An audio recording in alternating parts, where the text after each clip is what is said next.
Okay, hey class, welcome back. Today we're going to talk about waves and just how those kind of apply to chemistry. And before we get started, I just want to go over what our learning objective is today. Today, if we could boil it down to one thing, we need to be able to not only identify the different portions of a wave, but also be able to mathematically solve for different components of waves, whether that be frequency, whether that be wavelength, etc. So in saying that, let's dive into what we got today. First thing we're going to start out with today is light waves as particles. So before the 1900s, scientists believed that lights behave solely like waves. They did not feel that they were particles by any means. They just thought, hey, light is this fluid stream of waves. This belief changed, though, throughout the year as more knowledge was gained about the understanding of waves and how light works. Despite being considered a particle now, light still behaves like a wave. So it has wave-like features, and we're going to talk about those in a bit. So I'd like to dive more into these waves so we can understand how light works, so that we can understand not only what we're seeing, because everything we see is just a reflection of light, but also how this affects us with chemistry. So to start off, let's talk about the description of light waves. Okay, visible light is a type of electromagnetic radiation. You remember radioactive decay, and that part of the chapter, we realized that, hey, atoms were unstable and they released parts of them, whether it was a electron, a photon, a whatever. They released part of it. That's what we call radiation. So visible light is electromagnetic radiation, in which the particles emitted behave like waves and travel through space like waves do. So we have our visible ones, which is electromagnetic radiation, while our invisible ones, the ones we cannot see with the naked eye, is stuff like our X-rays, our gamma rays, our ultraviolet, infrared, microwaves, photons, and even radio waves. Though we cannot physically see them, we know they exist, and we're able to see the result of them. For instance, when you get an X-ray, you can't see those particles going through your skin and into your bones and bouncing off your bones. But we can see, or what the result of those particles being there exhibited. Or same thing with the radio wave. We can't physically see the radio waves going through the air, but we can turn on our car radio and hear it, or we can get on our cell phones and hear them. They all have some form of invisible wave, okay? So despite not being able to see these waves, we can know they exist because we have utilized them and we have found ways to use them. So when we combined our visible light, the light in which we can see, in other words, our electromagnetic radiation, and the lights that we can't see, so everything else we talked about, the microwaves and all that, we get what we call our electromagnetic spectrum. That's the whole range or group of waves in which we can or cannot see, so every wave in existence. If we see a wave, what makes up a wave? What are the components of a wave? Well, a segment of a wave contains several important components, which helps us out in identifying the type of energy produced from it. Okay, the crest of the wave is the highest portion of it. So we have our wave here, and you should have it on the screen by now. The crest is the portion in which it's at its highest. All these going up and down, undulating particles to make the wave. When they're at the highest, or rather at the high peak of every wave, then that is considered the crest. On the opposite end, the lowest portion is considered the trough. So when it's below the middle point at the lowest end before it starts going back up, that's your trough. So we have your crest and your trough. So if we split our wave in half horizontally, then we can see, like, okay, all the crests are on the top half, all the troughs are on the bottom half.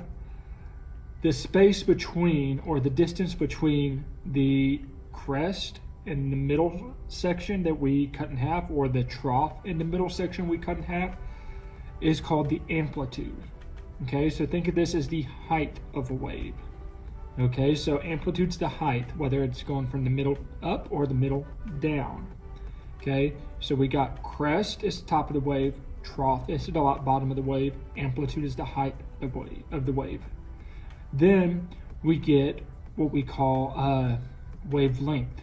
Wavelength is like the width of each individual wave. So how do we do this? We take one part of a wave, and we whatever part we take, whether it's the very top of the crest or the very bottom of the trough, and we're going to measure to that part on the next wave, okay, or the next up and down section. That's going to be the distance that is equivalent to the distance of one wave, or the wave length. Okay, so either from crest to crest, top of the crest, or from bottom of the trough to bottom of the trough, that's going to be considered wavelength. So now we got crest, trough, amplitude, wavelength, and the last thing we're going to talk about is frequency. Frequency is defined as the number of waves that pass through a given point at a specific allotted amount of time. So however close these waves are, they're going to have a higher frequency. Okay, the shorter the wavelength, the higher the frequency. Now that we talked about the basics of waves, now we get into the fun part. And when I say the fun part, probably not as fun for y'all as it is for me. We get into the math of waves. Okay, electromagnetic radiation has a mathematical relationship. So this is your visible light, okay? Light that we can see. It has a mathematical relationship or a mathematical formula of C equals lambda V. Well, what the mess is that? Well, let's break this down to each component. Okay, lambda, okay, that weird looking Greek symbol, that's your wavelength. Okay, so that's going to be wavelength, and we're going to try to get that in meters. So you might have to convert up or down to get that out of whether it's nanometers or centimeters or something like that. You got to get it into meters. Okay, V is our frequency. Okay, that's going to be normally in hertz. Okay, and then C is the speed of light. This is a constant in which you have to remember. It's 3.0 times 10 to the 8th meters per second. Okay, so since we know light as a constant, that's 3.0 times 10 to the 8th. And because that's a constant, that's going to always be the C in this equation. Well, if we know either frequency or wavelength, we can use our speed of light with the frequency or wavelength to solve for the other portion, the third missing section. So for instance, if I have wavelength, I can take my speed of light, divide it by my wavelength, and that's going to give me my frequency. Well, what about for if I want to find wavelength and I have my frequency? Well, then I'm going to take my speed of light and divide it by my frequency, and that's going to give me my wavelength. Okay, I'll show you a trick in a minute on how to remember that. But before we get going anymore, let's do a couple more equations. Next one is very similar to it. It's called your quantum energy equation. A quantum of energy is the minimum quantity of energy in which is gained or lost by an atom.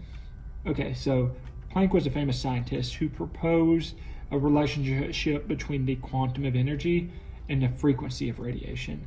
So his equation goes E equals hv. In this case, E is the energy.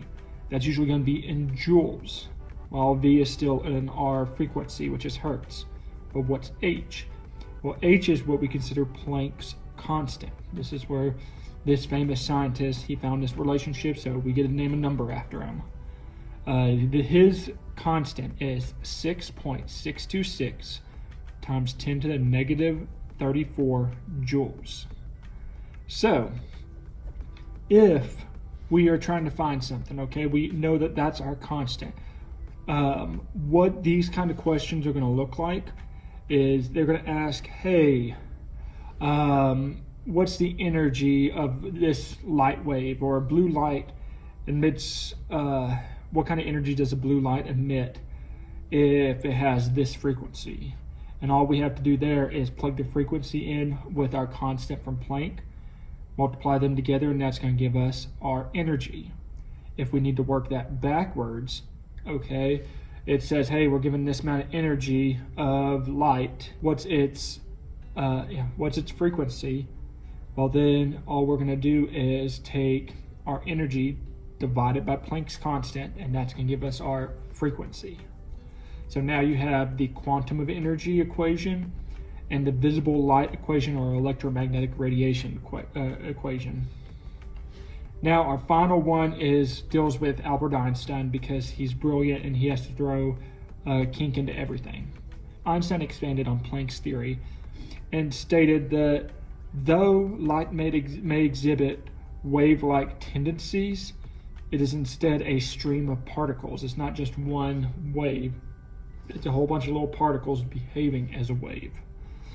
Okay? Each particle has a quantum of energy. So he's saying that instead of one giant wave having that energy, each little particle within that wave has the energy. Einstein called these particles photons. So he just kind of changed up Planck's equation by, instead of saying E equals hv, he put E photon equals hv. So it's just the energy of a photon. He kind of specified it more.